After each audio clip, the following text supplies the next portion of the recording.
In our class today, our Spanish lesson, I will show you some useful Spanish phrases for everyday life, for situations when you want to get some food, right? When you're hungry. So these are some useful phrases for learning. Tengo hambre means I'm hungry. But in Spanish, we do not say I am hungry or I feel hungry can be used in Spanish, me siento hambriento, but the most frequent way of saying I'm hungry is I have hunger. That's how we speak in Spanish. Same thing when we want to say we are thirsty, instead of saying I am thirsty, we say I have thirst, right? That's how we speak in Spanish. So, tengo hambre. Tengo hambre literally means I have hunger, right? But it means I'm hungry, okay? Same thing, tengo sed. Tengo sed means I have thirst, and it means I'm thirsty. So when we want to eat something, we say quiero comer. Quiero comer. Quiero comer. I want to eat. Comer is the verb to eat. I want to eat. And always in Spanish we can omit the subject pronoun because it's implicit in the conjugated verb, right? Quiero is the verb to want. I want.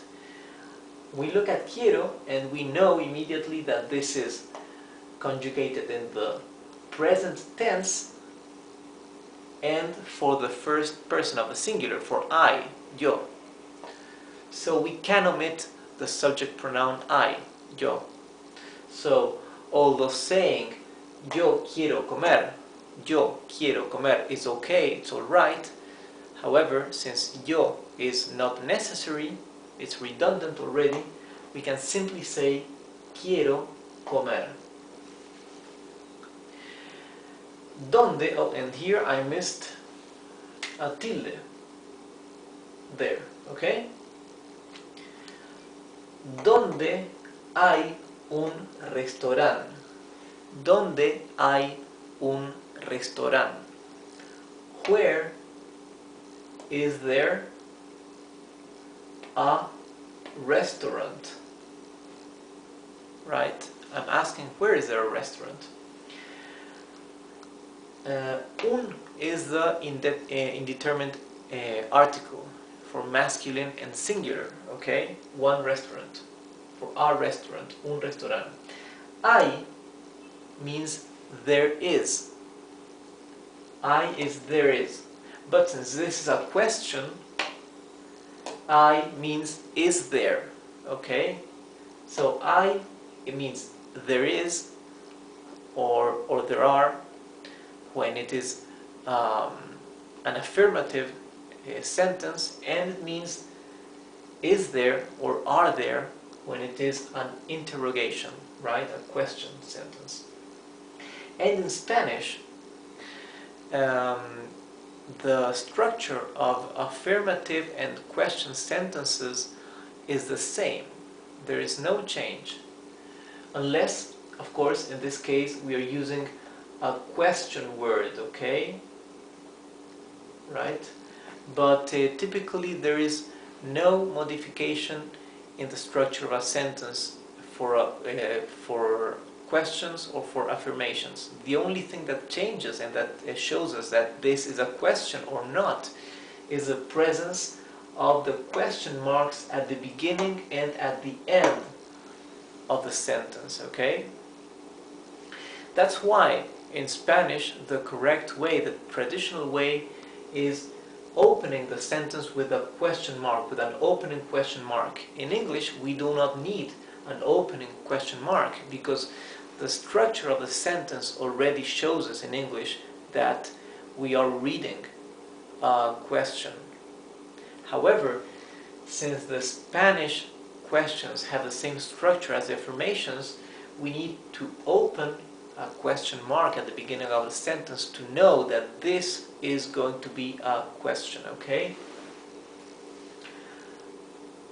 ¿Dónde puedo comprar comida? Means, where can I buy food? ¿Dónde puedo comprar comida? Where can I buy food? Now look at this. If we remove the question marks here, we will say, ¿dónde puedo comprar comida? Right? We just remove the tilde here. Instead of donde with a tilde, we have donde without a tilde, which sounds like the same when we speak. Donde puedo comprar comida will mean where I can buy food. It's an affirmation, not a question anymore. I'm not saying where can I buy food. I'm saying where I can buy food.